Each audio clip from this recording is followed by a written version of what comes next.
Opa, tudo bem? Deixa eu me apresentar. Eu sou Matheus Falcão, licenciado em História pela Universidade Federal do Tocantins e aluno do mestrado profissional em História das Populações Amazônicas pela mesma instituição.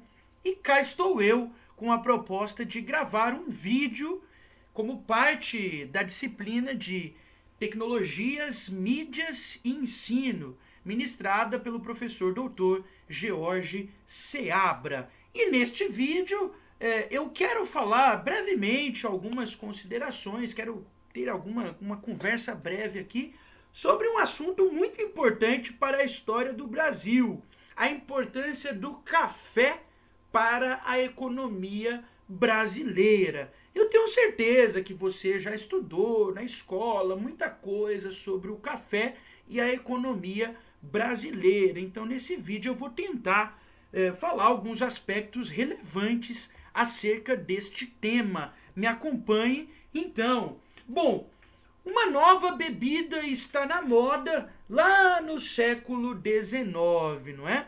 No século XIX, ali na segunda metade do século XIX, o café, como nós sabemos, vai ter um papel determinante para a economia brasileira. Isso porque a nossa economia passava por um problema. Qual o problema que nós estávamos? Início do século XIX, o Brasil estava estruturado, o Brasil ainda era praticamente inteiramente dependente da exportação, da produção e exportação do açúcar. Como nós sabemos, o Brasil, tradicionalmente, ele é conhecido ainda no período colonial, né, ainda no período do Império, como uma economia baseada em ciclos. Qual é a ideia de um ciclo econômico? É a ideia de que um país, de que uma nação depende de um produto para nortear a sua economia. E o Brasil, desde o período do Brasil colônia, tem os seus ciclos, não é? Aqueles que a gente sabe, o ciclo do pau-brasil, o ciclo do açúcar, o ciclo do ouro, depois o açúcar volta a ter uma importância, depois o ciclo do café. É interessante essa noção dos ciclos para fins didáticos, né? Mas a gente tem que tomar cuidado no seguinte aspecto, veja bem, às vezes quando nós falamos de ciclo, passa a impressão de que todas as outras economias morrem, todas as outras atividades morrem e depende-se unicamente de uma coisa só. Não é bem assim. Mesmo durante o café, durante o ciclo do café, o açúcar continuou sendo produzido e exportado, né? O algodão, a pecuária e outras atividades. Mas o fato é que nós tínhamos e ainda temos uma economia chamada de agroexportadora. Por que agroexportadora? Porque nós dependíamos de produtos para serem exportados, né? De commodities, como a gente fala. Então, o Brasil, no início do século XIX, estava acostumado a depender muito da produção e exportação do açúcar. Mas a coisa não estava legal. Por quê?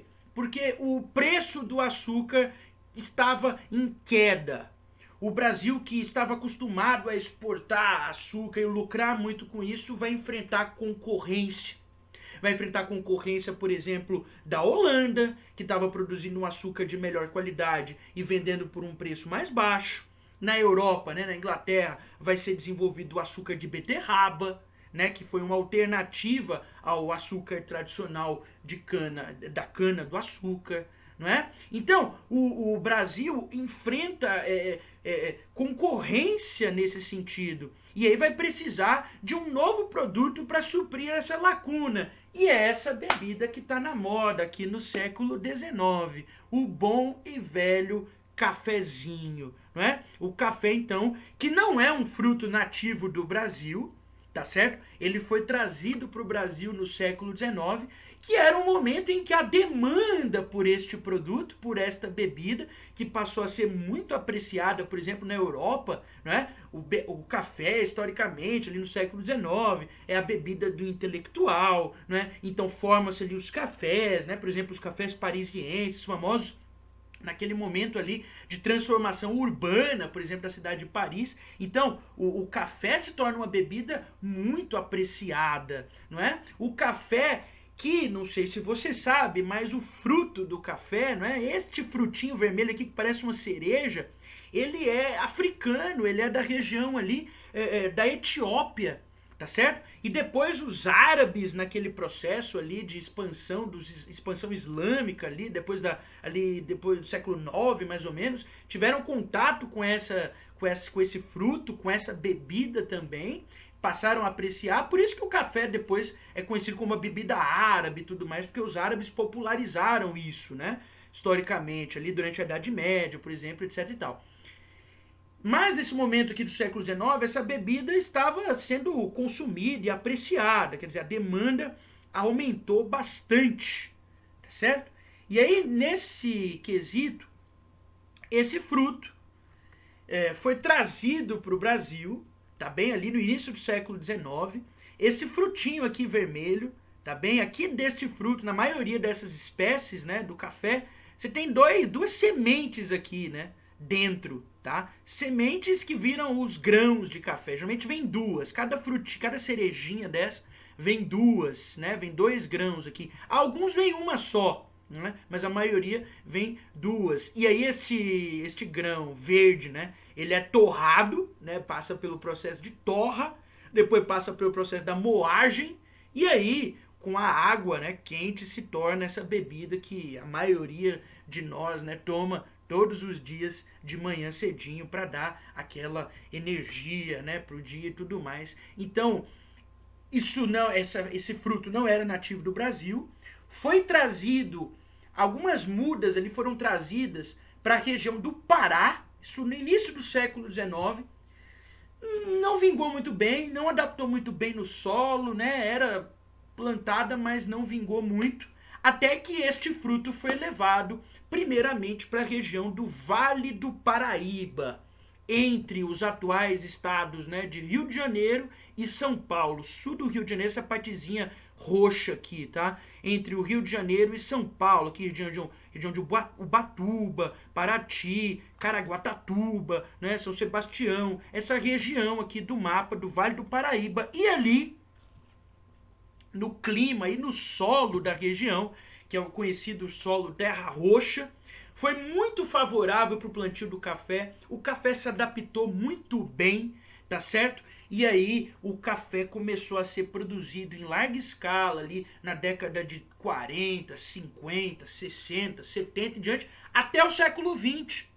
E aí é o que a gente chama de ciclo do café, porque serviu como uma luva. O Brasil estava passando por aquele problema lá com relação ao açúcar. Nós sempre tivemos, como eu falei, desde o período colonial, uma economia agroexportadora, aquele sistema lá conhecido da plantation, né, que você já viu, não é, na escola, que é a questão de latifúndio, né, grandes propriedades de terra, mão de obra escrava, uma produção voltada para exportação. E agora então o café serviu como uma luva. E essa atividade começa a se expandir na região sudeste, né? Depois ela vai se estendendo aqui, chega até o oeste paulista, depois vai para o norte do Paraná, isso bem depois, né?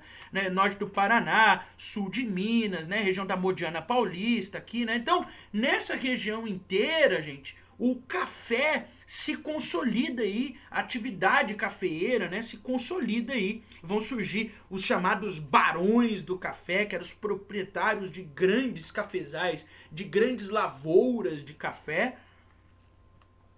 E é um ciclo econômico que dura quase o século XIX inteiro, né, ali no finalzinho da primeira metade do século XIX, e vai até o século XX, tá certo? Vai até o século XX. Então, a nossa economia deste período se pautou ali com base na produção e exportação do café. O Brasil, neste período, se tornou o maior produtor e exportador de café do mundo, né? O Brasil, de todas as suas atividades produtivas, veja bem, de todas as suas atividades produtivas, cerca de 70% da produção era só de café. 70%, para vocês terem uma ideia. Então, não é à toa que essa região, né, a região de São Paulo, o estado de São Paulo até hoje é o estado mais rico do Brasil. Até hoje, século XXI. Isso vem ainda desse desenvolvimento que veio, depois se tornou um desenvolvimento até industrial, com base na produção do café. Tá bem? Eu coloquei até aqui uma imagem, né? Isso aqui, gente, é um selo, tá? Um selo de correio, né? Esse selo aqui é de 74, na época do bicentenário da cidade de Campinas, região metropolitana ali de São Paulo. E aqui tem o Coffea arábica, uma das espécies mais famosas do café. Pra gente ter a ideia pra gente ter uma ideia da dimensão, da importância do café para essa região, tá bem? Então, é importante nós termos em mente isso, tá? A economia do ciclo do café, como que ela cresceu, né? O sistema ali da mão de obra escrava. Depois, né, nós temos ali como marco, por exemplo, em 1850, a chamada Lei Eusébio de Queiroz. Essa lei, com base em uma pressão externa britânica, suspendeu o tráfico negreiro, né, o tráfico de escravizados externo, tá certo? Externo, então parou de chegar, praticamente parou, né, de chegar escravos africanos, escravizados, né, a partir deste momento, e aí se incentiva a vinda dos imigrantes. Então tudo isso naquela região ali, imigrantes europeus e tudo mais, naquela região e naquele momento de crescimento da atividade cafeeira, né? E a própria indústria também do Brasil, durante o Segundo Reinado, ela começa a se desenvolver, tá? Começa a se desenvolver nessa região de produção cafeeira. Então, nós temos ali a construção de ferrovias, certo? Para poder exportar as sacas de café para serem exportadas para os Estados Unidos, né? Para a Europa, tá bem? Então, a indústria começa a se desenvolver. Neste momento, em 1844, né? Nós temos ali um período interessante, que é em 1844, nós temos o fim de acordo, né, de tarifas reduzidas, a chamada tarifa Alves Branco, porque assim, historicamente, a Inglaterra tinha privilégios com relação à exportação de produtos para o Brasil. Desde a vinda de Dom João VI, né, desde 1808, a Inglaterra, a abertura dos portos, aquele contexto inteiro, a Inglaterra tinha certos privilégios com relação à exportação. Então essa foi uma tarifa que a gente pode dizer um pouco protecionista, né, porque elevou os impostos sobre produtos ingleses e deu margem para a formação de uma indústria brasileira. Mas uma indústria muito tímida, né? A indústria de fato se consolida no Brasil, né, significativamente falando, ali na década de 30 do século 20 só, né? Que é quando há uma nova visão acerca da indústria e tal. Mas ela começa aqui neste momento. E nós não podemos deixar de falar, por exemplo, do Visconde de Mauá, Irineu Evangelista de Souza, né, conhecido como grande empresário desse período do Segundo Reinado. Foi ele que investiu o capital para companhias de bonde, navegação, iluminação urbana, fundição, estradas de ferro, tudo com investimento dele, né? Instalação até de um telégrafo submarino entre Brasil e Europa. Então, ele tem um papel importante neste processo de industrialização, mas ele acabou falindo, né, porque não conseguiu sustentar os seus investimentos e também não teve apoio do governo. Mas o Visconde de Mauá, Barão de Mauá, né, como é lembrado aí, Irineu Evangelista de Souza, neste período, tá certo? Então o ciclo do café, o chamado ciclo do café, é este momento em que o Brasil se desenvolveu, sobretudo numa região, né, a região sudeste, com base na produção e exportação de café. E é interessante destacar que o Brasil não se industrializa consideravelmente neste período. O Brasil continua sendo um país agroexportador naquele sistema colonial. Quer dizer, por mais que estivéssemos no Império e tivemos uma transição para a República neste ínterim, né, neste meio, em 1889, nós continuamos tendo uma economia ainda aos moldes coloniais, né? Então isso é um ponto para ser destacado, tá certo? Eu vou deixar de sugestão para você, né? Depois desta breve conversa, né? Bem breve mesmo, deste assunto, eu vou deixar esse livro aqui de sugestão, tá certo? Ele se chama Formação Econômica do Brasil.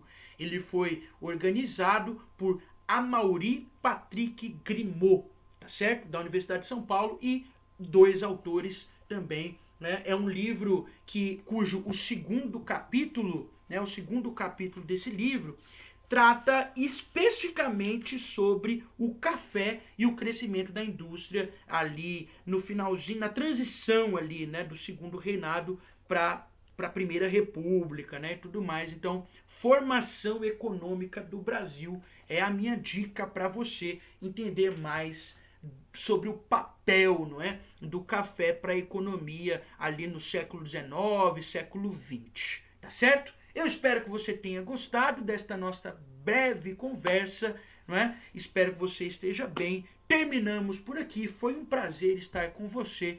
Fique bem. Tchau, tchau.